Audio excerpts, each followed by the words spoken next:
Malam Bapak Ibu sekalian, perkenalkan nama saya Dorothy Rantealo. Saya merupakan paralegal dari law firm di Surabaya. Baik tanpa berlama-lama lagi, langsung saja kita membahas topik malam ini yaitu mengenai bahasa hukum dalam somasi. Pada pertemuan yang lalu kita telah membahas mengenai pengertian, mengenai prinsip, regulasi, dan pelaksanaan somasi yang dibawakan oleh Bapak Slamet Lumen Gaol. Sehingga pada malam hari ini saya akan mengulang secara singkat saja sedikit mengenai somasi, yaitu merupakan pengertian tertulis yang diberikan kepada pihak yang tidak memenuhi kewajibannya supaya ia memenuhi kewajibannya. Nah, pemberian somasi ini dilakukan untuk menyelesaikan sengketa atau sebagai langkah awal sebelum melakukan upaya hukum lanjutan, seperti misalnya gugatan atau laporan polisi dan sebagainya. Nah, dalam pembahasan ini kita akan mendalami bahasa hukum yang digunakan dalam somasi. Kenapa kita membahas secara spesifik mengenai bahasa hukum ini? Karena output dari somasi yang kita inginkan adalah agar tetap profesional, kemudian somasi tersebut tentunya efektif dan sah secara hukum agar dapat dieksekusi. Selanjutnya, struktur somasi secara umum itu jadi baik dalam membuat maupun menjawab somasi, terdapat beberapa elemen yang harus ada. Setidaknya yang pertama itu ada kop surat. Nah, kenapa kop surat ini saya masukkan ke dalam struktur somasi? Karena pada dasarnya somasi ini kan merupakan surat ya. Jadi selayaknya surat itu menggunakan kop surat instansi atau misalnya jika Bapak Ibu diwakili oleh pengacara tertentu itu menggunakan kop surat dari kantor hukum tersebut. Nah, penggunaan kop surat ini dapat memberikan kesan resmi dan kesan yang lebih profesional, juga memberikan impresi yang lebih serius dan formal juga kepada pihak yang menerima somasi atau tersomasi. Nah, ketika misalnya somasi dengan isi yang sama diterima oleh Bapak Ibu, yang satu menggunakan kop surat, tapi yang lainnya itu tidak menggunakan kop surat. Nah, tentu kita akan lebih segan ya untuk membaca somasi yang ada kop suratnya. Apalagi kalau misalnya kop surat itu dari kantor hukum, biasanya yang kita lakukan itu browsing ya, nama kantor hukumnya itu apa, kemudian beberapa waktu yang lalu seperti yang diceritakan oleh Dokter Ardi, itu ada kesan tersendiri setelah mengetahui kalau somasi tersebut itu diberikan oleh salah satu kantor hukum terbesar di Indonesia. Tapi ada alasan khusus yang menjadi alasan yang mungkin menjadi pertimbangan Bapak Ibu untuk tidak mencantumkan kop surat. Misalnya, apabila Bapak Ibu memang ingin mengirimkan somasi itu atau surat peringatan secara personal, atau ketika somasi tersebut memang ditujukan kepada Bapak Ibu secara pribadi, bukan kepada rumah sakit atau kepada instansi. Dan biasanya pertimbangan lainnya itu terkait strategi khusus dalam menjawab somasi itu, apabila memang terdapat pertimbangan lain, tidak apa-apa jika memutuskan untuk tidak menggunakan kop surat. Yang kedua itu adalah identitas penerima somasi. Nah, bagian ini mencakup informasi lengkap mengenai pihak yang akan menerima somasi. Selayaknya standar pada surat, biasanya identitasnya itu kepada yang terhormat, nama penerimanya siapa, orang atau badan hukum, kemudian alamatnya di mana, terus ada nomor suratnya, dan perihalnya itu mengenai somasi, misalnya atas suatu prestasi dalam perjanjian bla bla bla bla. Nah, selain itu, di kanan atas surat itu jangan lupa dicantumkan tanggal, misalnya Surabaya 8 Maret 2025. Penulisan ini mengikuti format resmi penulisan surat pada umumnya. Setelah itu kita masuk ke dalam salam pembuka. Yang paling umum biasanya dimulai dengan salam yang formal, biasanya dengan hormat. Atau jika Bapak Ibu memiliki preferensi tersendiri, bisa disesuaikan dengan konteks komunikasinya. Selanjutnya struktur yang berikutnya adalah identitas pengirim somasi. Nah, setelah salam pembuka dilanjutkan dengan identitas pengirim somasi itu harus dicantumkan dengan jelas. namanya siapa, alamatnya siapa, kedudukannya atau jabatannya itu seperti apa dalam instansi tersebut, dalam instansi tertentu, atau misalnya dalam hal ini dia akan memberi kejelasan tentang pengajuan somasi ini seperti apa. Selanjutnya kita masuk ke dalam isi somasi. Nah, dalam merumuskan isi somasi ini harus sistematis ya, Bapak Ibu. Kita mulai dari yang pertama adalah hubungan hukum. Nah, mulailah dengan menyebutkan hubungan hukum antara pemberi somasi dengan penerima somasi. Misalnya, hubungan kontraktual antara pemberi somasi dan penerima somasi dalam hal ini terjalin karena adanya perjanjian kerjasama nomor bla bla bla bla bla. Nah, hal ini penting untuk memberikan dasar yang jelas tentang mengapa somasi ini dibuat dan juga dapat memberikan legal standing yang jelas bagi pemberi somasi untuk melakukan somasi. Sebagai contoh, hubungan kontraktual para pihak terlahir dari perjanjian kerjasama yang melahirkan hak dan kewajiban masing-masing pihak yang harus dipenuhi. Jadi mungkin Bapak Ibu yang mengikuti kelas kontrak drafting juga kemarin sudah belajar bahwasannya dari perikatan itu lahir hak dan kewajiban para pihak, sehingga di dalam memberikan somasi kita juga harus menyebutkan dengan jelas dasar perikatannya seperti apa, sehingga ketika kita menuntut kewajiban dari pihak yang tersomasi itu dapat dengan jelas kita state kalau misalnya saya menuntut kewajiban Anda untuk melakukan A, B, C, D berdasarkan ketentuan dalam perjanjian bla bla bla bla itu. Selanjutnya, ketika hubungan hukumnya sudah dicantumkan, maka kita mulai dengan menuliskan kronologis peristiwanya. Nah, untuk penjabaran kronologis ini harus secara jelas dan urut mengenai kejadian yang menjadi dasar diajukannya somasi. Nah, kronologis ini memang kita susun dari sudut pandang kita sendiri sebagai pengirim somasi. Tetapi harus diperhatikan agar dalam penulisan kronologis itu tetap objektif dan sesuai dengan fakta yang ada. Jika memang memungkinkan, sertakan bukti-bukti pendukung yang relevan dalam mendukung penjabaran kronologis tersebut. Selanjutnya, mengenai pelanggaran tersomasi dan dasar hukumnya apa. Nah, di sini perlu dijelaskan secara rinci pelanggaran yang dilakukan oleh pihak tersomasi. Sebutkan pasal-pasal dan pasal-pasal dalam peraturan perundang-undangan yang dilanggar. Hal ini penting untuk memberikan dasar hukum yang jelas terhadap tuntutan yang setelah ini akan kita ajukan. Nah, setelah pelanggarannya itu sudah disebutkan, dasar hukumnya juga telah dicantumkan, maka selanjutnya kita meminta agar pihak tersomasi ini memenuhi kewajibannya.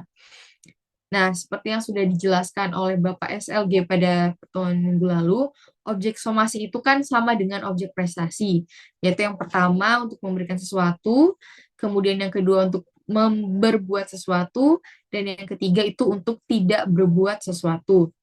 Oleh karena itu, apabila kita perlu menjelaskan tindakan yang harus dilakukan tersomasi, maka kita harus dengan jelas menjabarkan, misalnya kita menuntut agar tersomasi membayar uang sejumlah sekian sekian sekian, atau kita meminta agar tersomasi melakukan sesuatu tindakan, misalnya untuk menyerahkan barang tertentu, atau misalnya kita meminta kita meminta tersomasi untuk menghentikan suatu perbuatan tertentu, misalnya untuk tidak menggunakan merek dagang tanpa izin, tanpa sepengetahuan saya sebagai pemilik merek nomor bla bla bla bla. Nah, selain itu dalam somasi juga bisa mencantumkan undangan pertemuan klarifikasi. Biasanya setelah kita menjabarkan tentang permintaan tuntutan kita apa, kita membuka ruang untuk melakukan diskusi, untuk melakukan mediasi. Nah, ini bisa dicantumkan juga di bagian permintaan pemenuhan kewajiban dengan mencantumkan tanggal pertemuannya, waktunya jam berapa, tempatnya di mana, serta jangan lupa diberi kontak person untuk melakukan konfirmasi. Siapa tahu pihak tersomasi ingin melakukan pertemuan di jadwal lain dan sebagainya. Setelah itu juga kita cantumkan mengenai jangka waktu pemenuhan kewajiban. Jadi ditentukan dengan jelas batas waktu untuk pemenuhan kewajiban tersebut. Misalnya di dalam permintaan pemenuhan kewajiban tadi, kami menuntut agar pembayaran dilakukan dalam waktu 7 hari sejak tanggal surat ini diterima. Nah, jangka waktu yang diberikan ini juga harus wajar ya. Maksudnya harus realistis lah dalam menentukan. Untuk pemberian jangka waktu ini sebenarnya tidak ada aturan khusus yang mensyaratkannya. Tapi dalam praktik biasanya itu 7 hari hingga 14 hari setelah surat diterima. Jadi dalam pengiriman surat kan biasanya membutuhkan waktu yang lebih lama ya, terutama apabila penerima somasinya itu berada di luar pulau atau di luar kota yang berbeda dengan pemberi somasi, maka biasanya diberi tanggal yang pasti. Jadi misalnya kita meminta untuk tersomasi memenuhi kewajibannya dalam waktu 14 hari atau setidak-tidaknya tanggal 25 Maret 2025 misalnya. Nah, tapi ketentuan 7 hingga 14 hari ini itu bisa dipersingkat atau bahkan lebih lama, tergantung kondisi dan permintaan kita itu seperti apa. Kemudian selanjutnya, konsekuensi jika somasi tidak ditanggapi. Nah, yang terakhir, jangan lupa untuk menyebutkan dengan jelas bahwa konsekuensi hukum yang akan kita lakukan apabila somasi itu tidak ditanggapi atau tidak dipatuhi, maka seperti apa? Misalnya, apabila somasi diabaikan, maka saya sebagai pensomasi akan mengambil langkah hukum lebih lanjut untuk menegakkan hak-hak saya sebagai pihak yang dirugikan. Kemudian yang terakhir adalah nutup dan tanda tangan. Nah, sebelum masuk ke pembahasan yang lebih lanjut, terlebih dahulu saya ingin menyampaikan bahwa somasi ini bersifat sepihak. Artinya, dalam pembuatan somasi, pengirim somasi itu menyusun kronologis menurut versinya sendiri tanpa melakukan konfirmasi dengan pihak penerima somasi. Sehingga dalam penyusunan kronologis tersebut sangat dianjurkan untuk menyertakan dokumen-dokumen pendukung yang relevan untuk memperkuat gambaran mengenai pelanggaran yang dilakukan oleh pihak yang disomasi. Nah, dokumen pendukung ini bisa berupa bukti-bukti seperti salinan perjanjian, atau misalnya bukti-bukti chat yang pernah ada, bukti transaksi, dan sebagainya.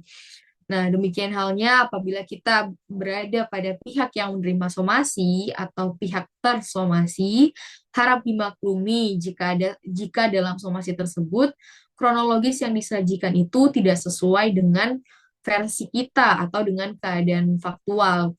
Karena dalam beberapa kasus bisa jadi kronologis tersebut bersifat fitnah atau tidak akurat. Tapi selama kita didukung dengan bukti-bukti yang sah, maka tidak perlu khawatir karena bukti-bukti tersebut dapat memperkuat bantahan kita nantinya terhadap tuduhan yang tidak benar tadi. Selanjutnya, ini adalah beberapa kesalahan yang harus dihindari dalam penulisan somasi. Yang pertama, tidak menyebutkan pokok perkara dengan jelas. Misalnya, dalam somasi itu mencantumkan bahwa Anda telah melakukan perbuatan yang salah. Nah, kalimat ini tidak jelas karena apa yang dimaksud dengan salah dan dalam hal apa tersomasi ini dikatakan salah. Peraturan perundang-undangan yang mana yang dilanggar sehingga ia dianggap salah. Nah, kalimat tersebut sebaiknya tidak digunakan dalam somasi, melainkan Bapak Ibu dapat menjelaskan seperti ini. Perbuatan yang Anda lakukan patut diduga melanggar beberapa ketentuan pidana, yaitu pasal 372 KUHP tentang penggelapan dan pasal 378 KUHP tentang penipuan. Nah, dari perbedaan kalimat ini kan kita dapat melihat dengan jelas bahwa jenis pelanggaran dan dasar hukumnya itu sangat lebih dirincikan di dalam kalimat yang kedua, sehingga tentu saja akan membantu memperjelas pokok somasi ini dan membuat somasi tersebut menjadi lebih efektif. Selanjutnya, menggunakan ancaman untuk memeras. Ini adalah contoh kalimat, kami meminta ganti rugi sebesar 10 miliar yang harus dibayar dalam waktu 24 jam. Jika tidak, kami akan melaporkan Anda ke kepolisian. Nah, kalimat ini kan memberikan ancaman yang bersifat memaksa ya, dan dapat dianggap sebagai upaya pemerasan. Maka dari itu sebaiknya penulisan kalimat ini dihindari dalam somasi. Sebaiknya kalau misalnya Bapak Ibu ingin menyampaikan tuntutan dan memberi tenggang waktu tertentu dapat dikemas dalam bentuk seperti ini.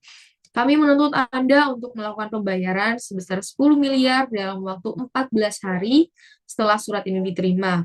14 hari merupakan waktu yang rasional ya. Atau selambat-lambatnya tanggal 22 Maret 2025. Apabila pembayaran ini tidak kunjung kami terima hingga batas waktu yang telah ditentukan, maka kami akan menegakkan hak-hak kami dengan menempuh langkah-langkah hukum, baik hukum pidana maupun hukum perdata. Nah, penulisan kalimat yang seperti ini itu menghindari ancaman langsung dan lebih fokus pada permintaan hukum yang lebih jelas dan rasional.